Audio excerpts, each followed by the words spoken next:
Well, I didn't play the left side at all. Oh, no? Anna Lee played the left. Oh, okay. Let's be clear here. You don't know that you're about to get hit by Hendry until you've been hit. Right. Like, it's already in your chest, and you'd have to see it to really understand. He surpassed me briefly, and I was like, well, I can't let my little brother be better than me. So it definitely materially changes the way the game is played, because you have different equipment, essentially, that you can do different things with. So I think that'll be interesting to keep an eye on how the technology affects the game. So I'm here with Collin Johns. I'm the Pickleball Pirate, and he's given us a few minutes to just ask a few questions. So first off, I want to hear your origin story. Like, I know it kind of came through Ben, but I know you were playing tennis. Like, how long have you been playing? How did it evolve? Yes, like many people, I began my pickleball journey through tennis. That was the racket sport of choice for me. I played 5 years of professional tennis, and in 2018, I decided to stop playing pro tennis, and I started to go work for my old tennis coach, and I anticipated working in tennis. But that's when my little brother's like, you know what, this pickleball thing, it's a lot of fun. I think that you could coach it at a minimum, and we could be doubles partners. It's growing a lot. There are a lot of advantages to re-examining pickleball, because I'd actually rejected pickleball in the beginning when I was playing tennis. Stupid sport. It's a silly sport for old people. I'm playing a real sport, tennis, and here we are.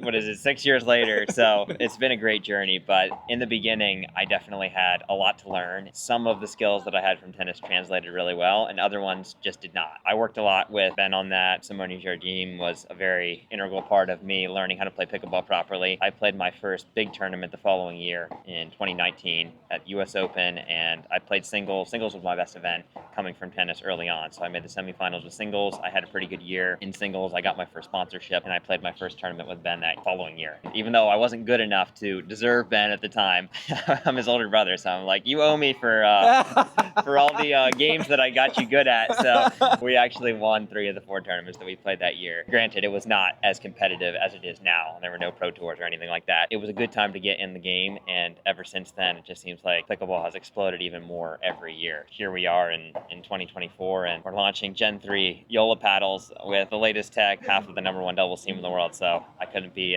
more privileged. That's awesome. So, well, you kind of led me in a couple of different questions. How long ago was it that you started? It was in 2018 that right around 6 years. You said something that I thought was really key, and it was kind of the questions I was asking. Is you came in and you really kind of learned the game that was not intuitive as a tennis player. So what would you say to the new tennis players coming in? Like, what is the most integral part of them having success in pickleball coming from tennis backgrounds? It's an interesting question, especially more recently, because the paddle technology has changed so much. You can play tennis on a pickleball court and have more success these days than you could have when I started in 2018. You didn't have as much power, not nearly as much spin. Carbon fiber surface wasn't even around at that time. You can't come in with a semi-Western grip and expect to get the ball to go over the net with fiberglass paddles you had in 2018. So I had to learn what I would coin as traditionally or properly, whatever you want to say. Some players coming in more recently, all they know is carbon fiber surface with a lot of power. So they're like, well, I can hit certain shots and make them consistently enough to win. And while that might be partially true, I feel like using a carbon fiber face allows you to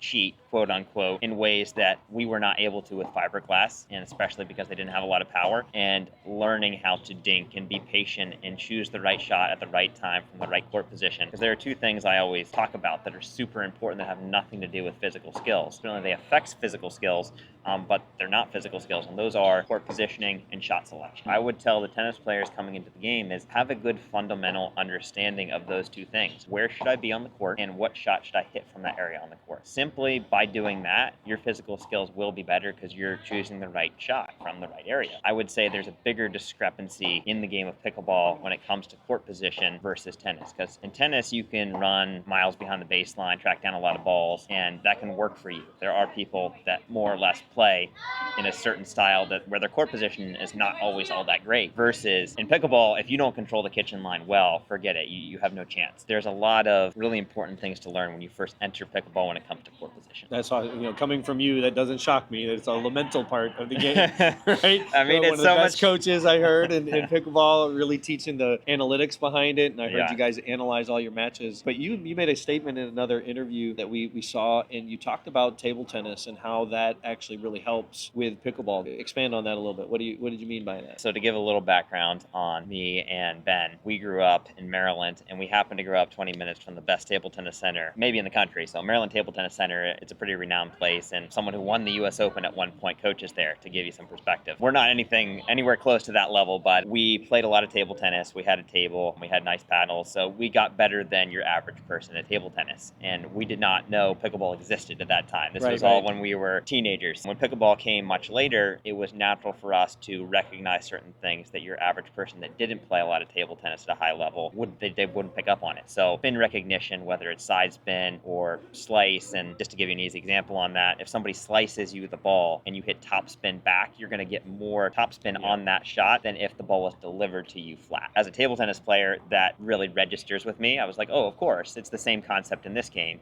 Of course, we don't have the rubber surface that we have with table tennis paddles, so it's less extreme, but at the same time, you're going to have that same sort of adjustment needed when something like that happens. And something that a lot of people don't know, that I think I mentioned in the interview recently, was that the table, when you account for the height of the table and the height of the net, it's exactly the same height off the ground as a pickleball net. If you stand behind a table tennis table and you make contact right at the end of the table, it's almost identical distance to the net as if you're standing at the kitchen line and you're reaching forward if you have a decent wingspan. The distances are very, very close. So the strokes translate very well because of that. Ben's backhand roll, for example, is very table tennis-esque. He was able to take it to the pickleball court in part because of the technique he had developed in table tennis. Who was better at table tennis, you or him? So I'm going to be honest, we're really about the same at this point. So there was an evolution where I was better growing up because I was older, and then he took lessons from somebody who was really good at University of Maryland. He surpassed me briefly, and I was like, well, I can't let my little brother be better than me. So then I took some lessons, and I leveled the playing field, and ever since then, I would say, yeah, it's pretty much even Steven. I think I won the last time, but it's definitely pretty much 50-50. So you've been in the sport for 6 years, and where do you see the sport in the next 5 years? What you put on your Swami hat, what would you see the sport being like 5 years from now? I think a lot is going to depend on the international growth on that. Something like the paddle technology, you see this new Gen 3 technology come along, and a lot of other companies are following suit. It definitely materially changes the way the game is played because you have different equipment essentially that you can do different things with. So I think that'll be interesting to keep an eye on how the technology affects the game and whether there will be rule changes, alterations because of that. And then the international piece I think is even more intriguing because if a country in Asia, let's just say, that has a lot of badminton and table tennis players at a high level, they suddenly enter the scene, it'll be really interesting to see how the game changes because a backhand roll is going to be very natural to them. There's certain badminton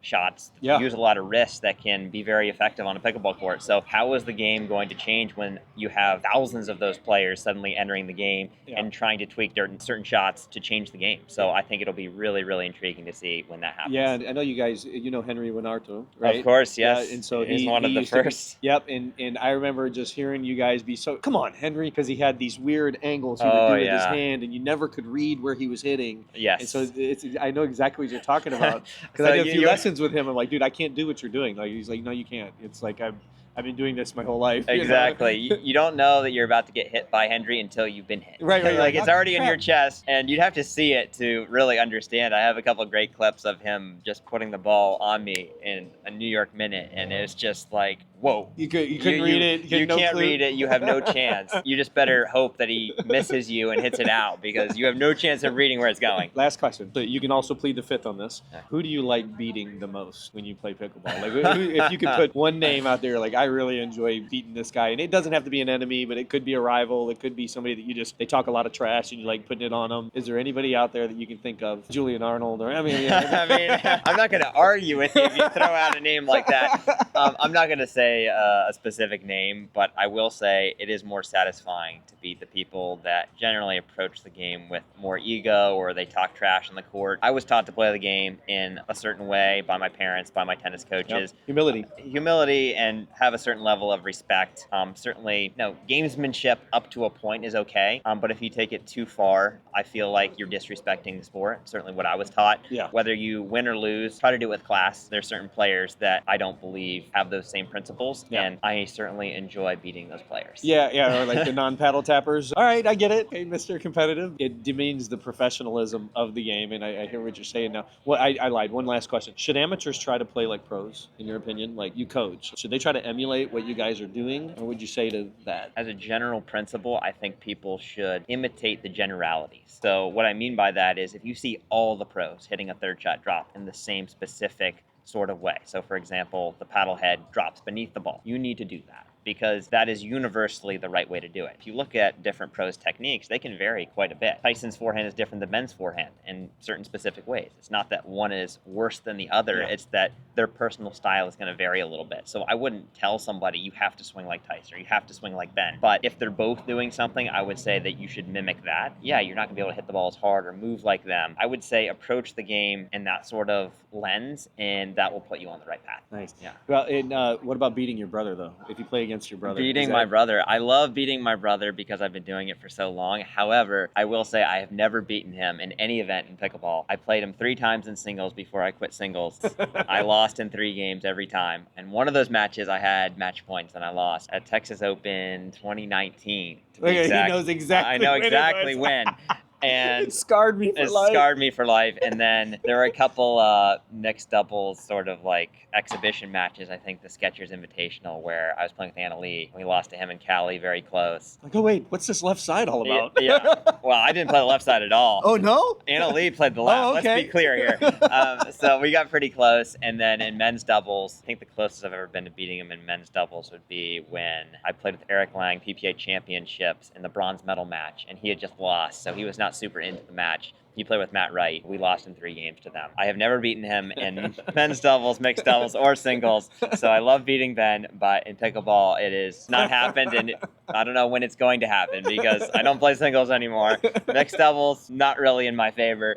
Men's doubles would be my best chance. And who are you going to get? And who am I going to get to beat him? It would be tough. Yeah, it'd be because tough he's going to have a good partner. Hopefully, I would have a good partner. Ben is the best, so Yeah, he's hard to beat. That's awesome, man. Well, this is Keith Valentine. I'm the Pickleball Pirate, and this is Collin Johns. Thank you so much, brother, Yes. for spending some time with us. You're so gracious, man. Thanks a lot. Yes, no problem.